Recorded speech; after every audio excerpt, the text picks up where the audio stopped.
E nesta altura é tempo de ouvir os ouvintes. Vamos ouvir a Alcides Dias, tem 39 anos, é gerente e fala-nos de Odivelas. Boa tarde, Alcides.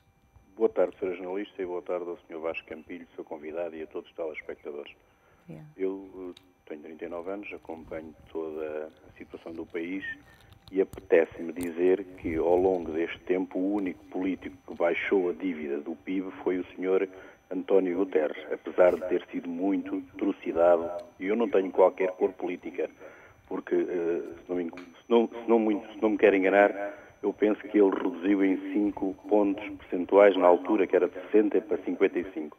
Daí para cá, todos os políticos têm aumentado o PIB. Continuo a dizer, não percebo nada de política, mas tudo aquilo que tenho andado a ouvir é que ninguém consegue encontrar soluções para o país. Toda a gente diz mal, toda a gente diz que temos que baixar a despesa pública, bem acredito que é bem preciso, juntar vários ministérios para poder o próprio governo autofinanciar-se ele próprio, julgo eu, não andar sempre dependente da banca, porque a banca também vai ter que recorrer lá fora. Isto é a minha opinião. Uma boa tarde e muito obrigado. Muito obrigada. Alcides Dias a deixar-nos aqui a sua opinião, dizendo que António Guterres foi o único que conseguiu descer o déficit em 5 pontos percentuais e que continua a aumentar o déficit pelos sucessivos governos. Vasco. Eu penso que o Alcides estava a falar do estoque da dívida e não do déficit. Sabemos que o déficit no tempo de António Guterres foi da ordem dos 3%, numa altura em que estávamos com crescimentos bastante elevados. Agora, houve uma redução do estoque da dívida por causa também de uma grande receita de privatizações, numa altura em que, de facto, o governo do Partido Socialista apostou bastante em privatizações e em que a própria Bolsa Portuguesa estava a subir e, portanto, era possível ter receitas muito boas com privatizações nessa altura, o que neste momento, com a crise dos mercados financeiros, não é tão líquido que pudesse acontecer. E esta questão que nós tínhamos dado antes, esta notícia, antes de o Alcides Dias falar connosco, da queda do rating de 6 instituições bancárias, era expectável, depois da queda da República Portuguesa da dívida soberana, acontecer isto com a banca que já se terá reunido com o Governador do Banco de Portugal, a avisar, não nos vamos expor mais, porque não podemos esquecer que vem o stress test e, de alguma forma, não querem correr o risco do que aconteceu com a banca irlandesa, que foi a culpada para pedir uma ajuda externa, mas, pelo menos em Portugal, neste momento, a banca ainda era a única que salvava nesta questão de rating, mas neste momento começam a ser cortados os ratings. É verdade, a banca portuguesa está muito exposta, naturalmente, ao risco Portugal, por duas vias. Por um lado, porque fornece serviços à economia portuguesa, financia a economia portuguesa, e a economia portuguesa está em quebra, está em recessão. Portanto, as próprias perspectivas de atividade e de resultados da banca estarão também sob pressão. As famílias também não se estão a endividar, não depositam, e as poupanças que pedem tanto é difícil com as dificuldades do país. Exatamente. E, por outro lado, temos a questão de a banca portuguesa ter estado a comprar de forma muito ativa a dívida pública portuguesa, muitas vezes até para usar essa dívida pública como colateral junto do Banco Central Europeu para se poder financiar. Ora, isso está prestes a tornar-se impossível, porque os ratings da dívida pública portuguesa estão já tão baixos que ela poderá vir a sair da lista de colaterais aceitáveis pelo Banco Central Europeu, e a própria banca não pode dar-se ao luxo de ter uma tal quantidade de dívida portuguesa que se viesse a haver um incumprimento, o próprio setor financeiro era colocado em causa. Portanto, nós aqui temos que escolher um pouco o que os bancos têm que escolher entre a peste e a cólera. Por um lado, se continuam a emprestar ao Estado português, correm o risco de se afundar com ele. Se não emprestam ao Estado português, aceleram a própria incapacidade do Estado português fazer face aos seus compromissos imediatos. Aquilo que foi dito pelos bancos portugueses é que eles não têm capacidade nem vontade de assegurar o financiamento de curtíssimo prazo de que o Estado português necessita até ao verão. E a questão que aqui se coloca é esta. Já toda a gente percebeu que a situação a que fomos trazidos pela governação dos últimos anos é uma situação de incapacidade de fazermos face aos nossos compromissos. E neste momento atravessamos tempos de dificuldades, as empresas públicas, as pessoas, e vamos ouvir a opinião de José Costa, tem 45 anos, é engenheiro agrícola e ouve-nos de Muros. Boa tarde, José Costa, qual a sua opinião? Estou ligado com Muxo, Salvaterra de Magos.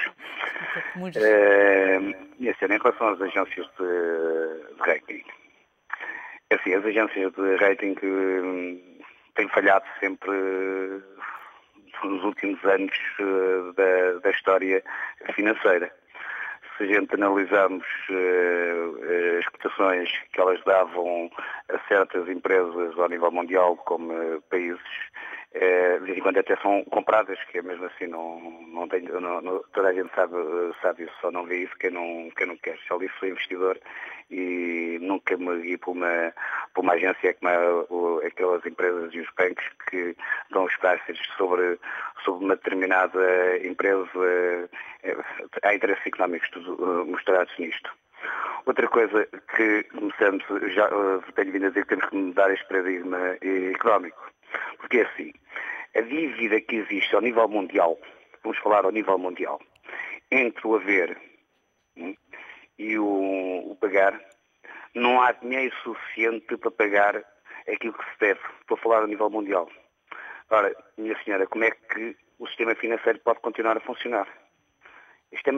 Faço esta pergunta ao seu comentador. Obrigado, José Costa. Vamos de certeza ver se vais... Era só mais uma coisa. Sim. É assim, a gente temos, e não umas toneladas de ouro, não estou a dizer para vender ouro, mas se calhar de vez em quando temos à volta de 300 toneladas de ouro. Se calhar numa situação destas, já que entramos nesta calamidade com estes políticos que fizeram, não seria melhor fazer tomar uma atitude. Obrigado. Muito obrigada, José Costa, de deixar-nos aqui uma crítica às agências de rating, que são um mal necessário, como já vimos, porque comandam o sistema financeiro mundial, o que dizem, e também a falar-nos aqui da questão do ouro e outras questões que deixa aqui em cima da mesa. Rapidamente, Vasco, o que é que tem a dizer? Não, quanto às agências de rating, eu penso que é importante que elas sejam reguladas e que o seu trabalho seja escrutinado. Apesar de tudo, quando as agências de rating vieram dizer há pouco tempo que ponderavam deixar de fazer rating para os países que estavam sempre a atacá-las, eu penso que também Portugal não quer deixar de ser avaliado por essas agências. Isso seria ainda pior do que ter uma avaliação negativa. Portanto, de facto, estamos aqui num mal necessário. Quanto à questão da quantidade de dívida no sistema financeiro internacional, estou completamente de acordo. Atingiu-se um nível excessivo de dívida. É preciso que a economia mundial desalavanque. Não é? E Portugal, infelizmente, vai ter que fazer esse processo, e esse processo vai ser muito doloroso.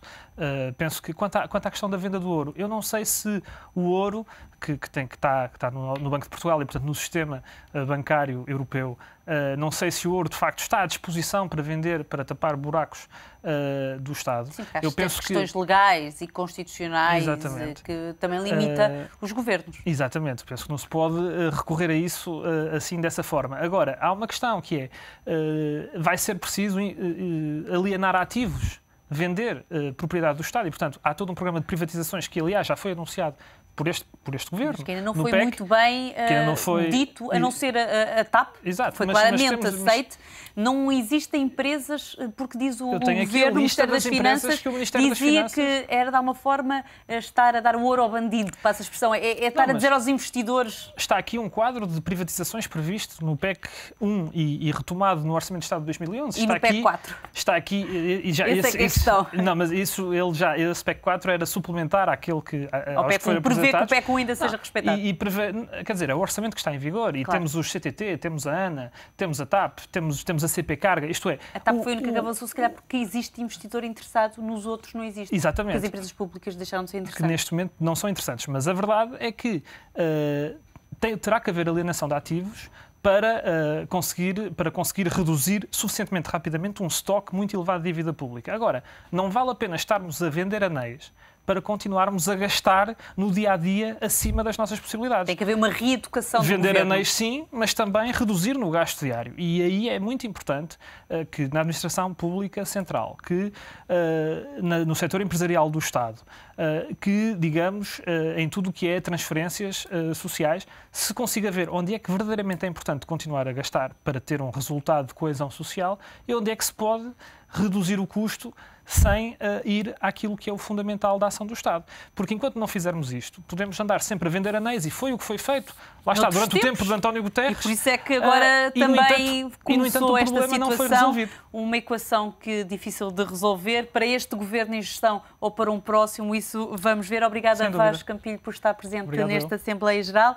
E termina aqui este espaço do ETV, onde damos a voz aos telespectadores. Estamos a analisar as dificuldades de financiamento das empresas públicas. Voltamos amanhã.